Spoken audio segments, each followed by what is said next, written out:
If you, like me, spent hours building fortresses and trying to keep your settlers alive during early access, you know that the 1.0 version of Going Medieval was one of the most anticipated moments of the year. We have finally reached the full release. But while most players are just reading the official update notes, I decided to dive headfirst into the game to test everything and discover the secrets that were left out of the major announcements. Today, I've set aside 10 fascinating curiosities and hidden details that will completely change how you plan your next castle. Grab your favorite drink, settle in, and let's discover exactly what the developers hid from us in this new era of the game. You know that feeling of playing a colony sim and reaching a point where you no longer know what to do?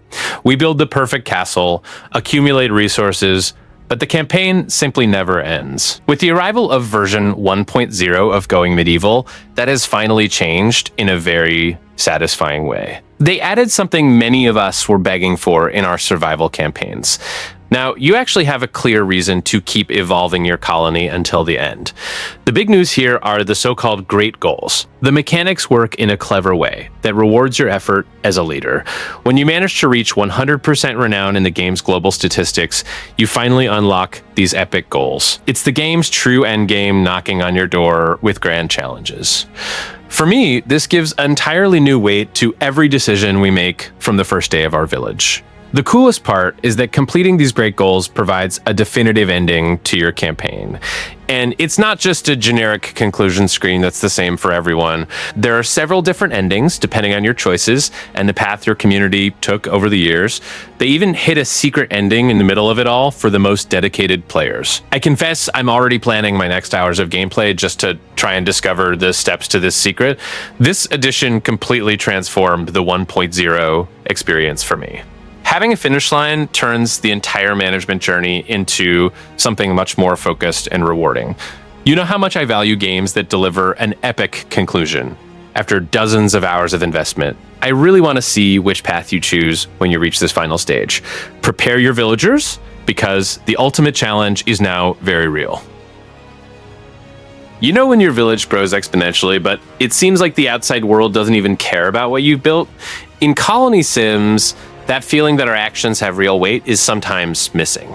Fortunately, version 1.0 of Going Medieval brought a massive change in that regard. The entire game progression has been completely overhauled with the new renown and global statistics system, and I can say it has totally changed how I view the growth of my settlement. Now, we aren't just building walls and stockpiling food. Everything we do affects our reputation in very specific areas, such as military strength, commercial power, intellectual development, and even religious influence. I found it sensational how the game gives you the freedom to shape your community's true identity. Your daily decisions mold your faction's renown, causing the surrounding world to actively react to the path you've chosen to follow. And this is where the experience gets truly intense and challenging. This renown isn't just a pretty number on the screen to be proud of. Your reputation directly dictates the rules of the game, influencing everything from how profitable your negotiations with merchants will be to the level of danger that will come knocking at your door. I've already found myself breaking a cold sweat when I realized that my colony's wealth and status ended up attracting enemy attacks with much greater intensity and better prepared troops. Ultimately, it is exactly this management of fame that will dictate the pace of your survival and unlock the epic goals to conclude the campaign. It's a phenomenal layer of strategy that forces you to think very carefully before drawing too much attention to your castle. The question remains for when you play: would you rather be remembered as a peaceful commercial empire or as a military fortress feared by all your neighbors? When we think about defending a medieval fortress, archers in towers and thick stone walls immediately come to mind. But Going Medieval 1.0 reminds you that water can be the most powerful weapon at your disposal. The running water system was one of the additions that surprised me most since early access. And in 1.0, it arrived so polished that it completely changed how I plan my constructions. This goes beyond just filling a pretty moat around the castle. The most strategic part of all this is the control you have to manipulate water in truly creative ways. You can build dams, redirect the flow, and even flood specific sections of the underground with impressive precision. I had a blast planning moat systems that completely cut off the enemy's path before they even get near my walls. It's the kind of mechanic that seems simple in theory, but gives you hours and hours of tactical possibilities when you actually start exploring it. And there is another application for water that isn't glamorous but is absurdly efficient in practice. Using water to accelerate the decomposition of bodies and waste is a strategy the community quickly adopted, and it makes perfect sense within the game's logic. After a large attack with many enemy casualties scattered across the map, the last thing you want is to deal with diseases arising from the accumulation of corpses. Directing water to these areas cleans everything up much faster than relying solely on your colonists working manually. Overall, this system makes me think that Going Medieval has finally delivered the depth that the Fortress Sim genre deserves. Water is no longer just a decorative background element, it has become a tool for defense, hygiene, and territorial management all at once. Here's a tip for when you start playing. Don't lay the foundations of your colony without first analyzing the nearby rivers and lakes. Your next perfect defense might depend on a simple, well-placed dam. Most colony sims treat research as an abstract, invisible system where you just click a button and wait for a bar to complete. Going Medieval 1.0 decided to throw all that away and create something I had never seen in the genre before. Here, your colony's knowledge is physical, concrete, and stored on actual shelves inside your library. When I discovered how this system works, I stopped everything I was doing and immediately went to protect my books. The whole process is incredibly immersive because your colonists literally sit down and write chronicles, manuals, and theses to record the knowledge the community has accumulated over time. These books must be physically stored in the library that you build and manage. You cannot research new technologies without having the necessary written materials already finished and available. It's the most authentic representation of how medieval knowledge actually worked, passed from hand to hand through manuscripts that took years to produce. And here is where things get deliciously cruel and tense at the same time. If a fire, an attack, or any disaster destroys your book collection, you don't just lose paper and ink. You lose real research progress that your colonists took hours to build, and you will need to start rewriting everything from scratch before you can advance again. I've already felt that pang in my chest imagining a mishap with a poorly placed campfire sweeping away decades of accumulated knowledge in seconds. This completely transforms how you think about the security of your settlement. The library stops being a secondary building and becomes one of the most strategic structures you need to protect at all costs. Station guards, keep fire away, and build extra walls around it if you have to. You'll understand exactly what I'm talking about once you've spent hours researching something important and realize a night attack could erase it all in an instant. Knowledge in Going Medieval is precious, and treating it this way is simply genius.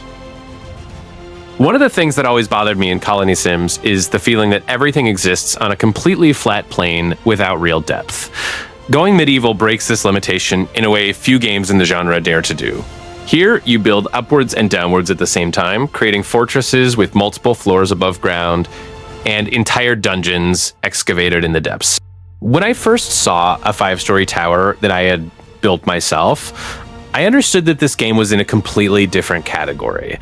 What makes all of this even more special is the structural stability system functioning in real time as you build.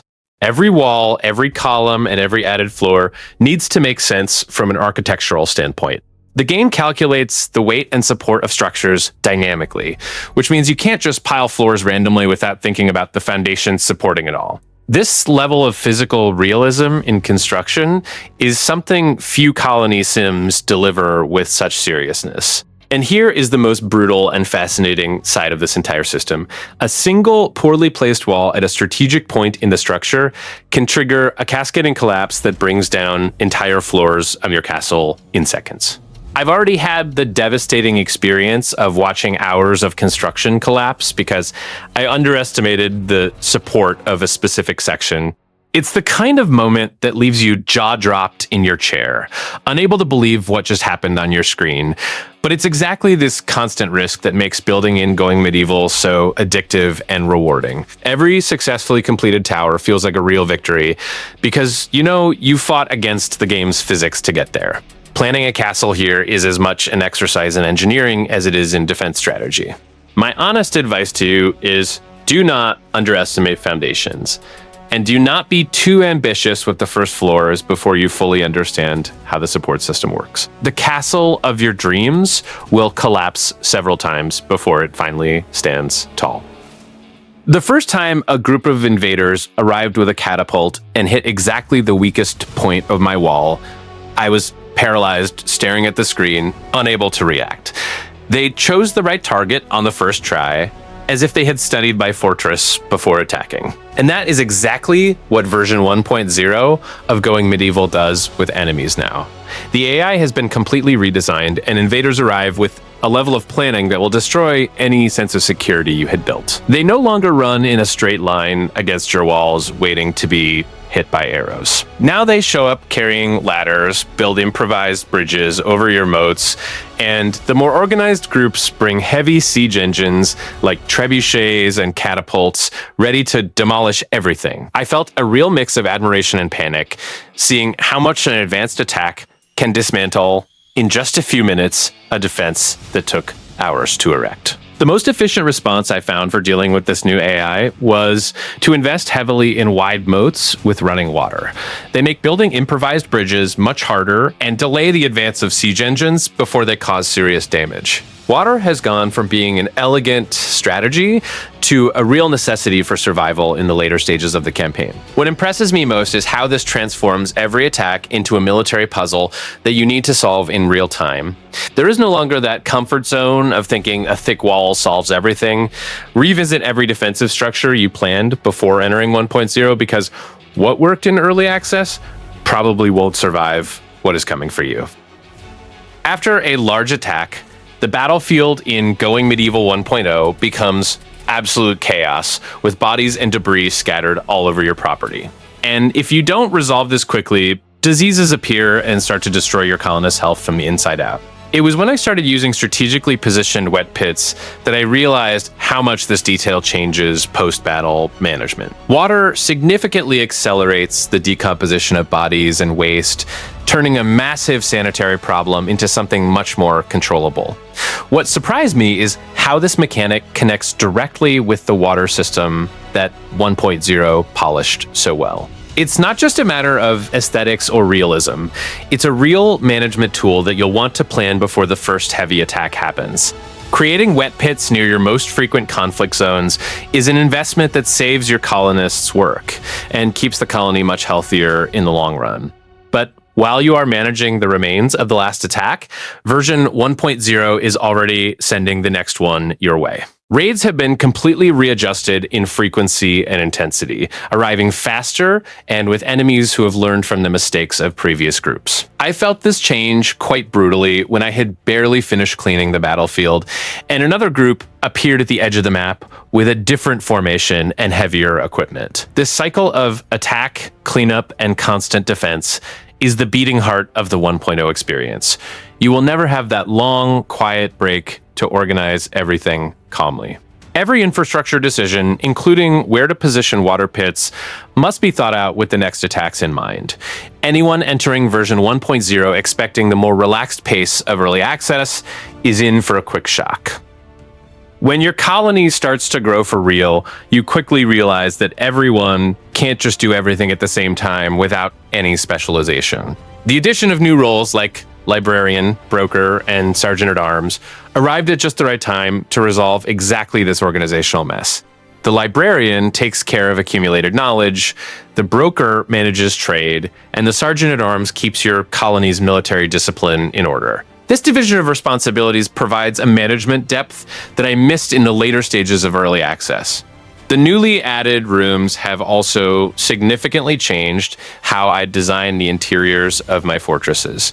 The shrines in particular caught my attention because they add a spiritual and moral dimension for the colonists that goes far beyond simply building a comfortable bed for them to sleep in. Each new space has a real function within the colony's progression, and I found myself replanning entire construction blueprints just to accommodate these additions efficiently. Animal events were a welcome surprise that brought a layer of unpredictability to the colony's daily life. It's not just about dealing with human attacks or managing resources. Now the natural world also reacts and interacts with what you are building in unexpected ways. This kind of small event is what keeps each campaign feeling unique and different from the last.